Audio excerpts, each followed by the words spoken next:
Perkenalkan kami dari kelompok 2 Pancasila. Saya Fadila. Saya Panda Muntiarepi. Saya Zairu Akbar. Saya Gawai Nabila. Saya Titia. Saya Neloti Sofa. Saya Rian Andrianto. Inilah video dari kami.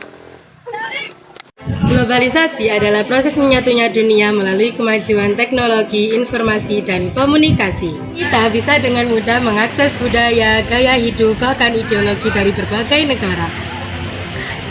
Sila pertama, ketuhanan yang Maha Esa.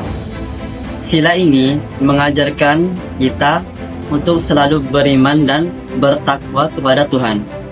Di tengah arus globalisasi, nilai moral dan keimanan kadang mulai pudar.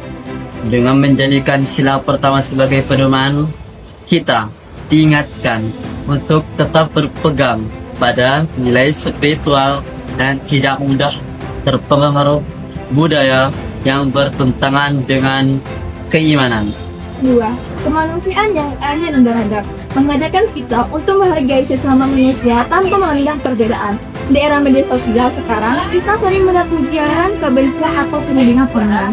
Dengan mengamalkan sila ini, kita bisa menebarkan empati, sopan santun, dan sikap beradab, baik di dunia nyata maupun dunia digital. Tapi di sisi lain, globalisasi juga bisa membuat kita melupakan jati diri bangsa. Nah, disinilah pentingnya Pancasila sebagai dasar dan pedoman agar kita tetap punya arah di tengah perubahan zaman. Indonesia menjadi kunci untuk menjaga keharmonisan di tengah perbedaan suku, budaya, dan agama.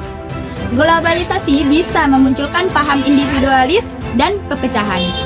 Karena itu, semangat persatuan dan gotong royong harus tetap kita jaga agar bangsa Indonesia tetap kuat dan utuh. Sila keempat, kerakyatan yang dipimpin oleh semangat kebijaksanaan, permusyawaratan, dan perwakilan.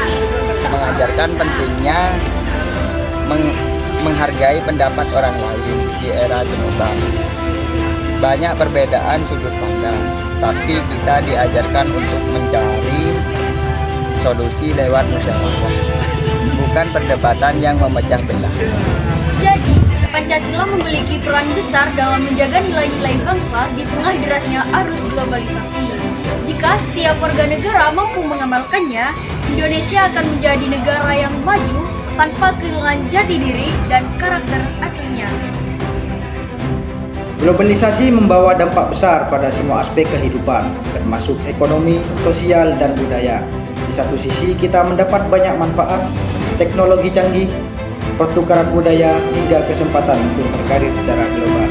Tapi, di sisi lain, kita juga menghadapi tantangan seperti tergerusnya identitas nasional dan memudarnya nilai-nilai luhur. Disinilah Pancasila hadir sebagai dasar negara yang penting untuk terus dipelajari dan dihayati. Pancasila bukan hanya sekedar sejarah, tapi panduan moral dan etika bagi setiap warga negara Indonesia. 5 sila dalam Pancasila bukanlah sekedar kata-kata. Mereka adalah pilar yang menjaga kesatuan bangsa di tengah arusnya globalisasi. Mulai dari ketuhanan, kemanusiaan, persatuan, musyawarah, hingga keadilan sosial, semuanya relevan dengan tantangan zaman sekarang. Dalam menghadapi dunia yang semakin terbuka, Pancasila memberikan landasan etika bagi kita. Ini membantu kita tetap berpijak pada nilai-nilai nasional, sekaligus berperan aktif dalam komunikasi global. Mempelajari Pancasila membuat saya sadar bahwa identitas dan nilai-nilai bangsa tidak boleh hilang di tengah perkembangan dunia. Justru nilai-nilai ini yang membuat kita unik dan kuat sebagai bangsa. Di era globalisasi ini, Pancasila juga mengajarkan pentingnya toleransi, gotong royong, dan menjaga keharmonisan dalam beragama. Dengan memahami Pancasila, kita bisa menghadapi perubahan global tanpa kehilangan jati diri sebagai bangsa Indonesia. Mempelajari dan mengamalkan Pancasila bukan hanya kewajiban, tetapi juga kunci untuk menghadapi tantangan global dengan bijaksana. Mari kita terus menjunjung tinggi nilai-nilai Pancasila di era globalisasi. Pancasila landasan kita menghadapi dunia. Sekian, terima kasih. Sekian video dari kelompok kami. Terima kasih sudah menonton. Wassalamualaikum warahmatullahi wabarakatuh.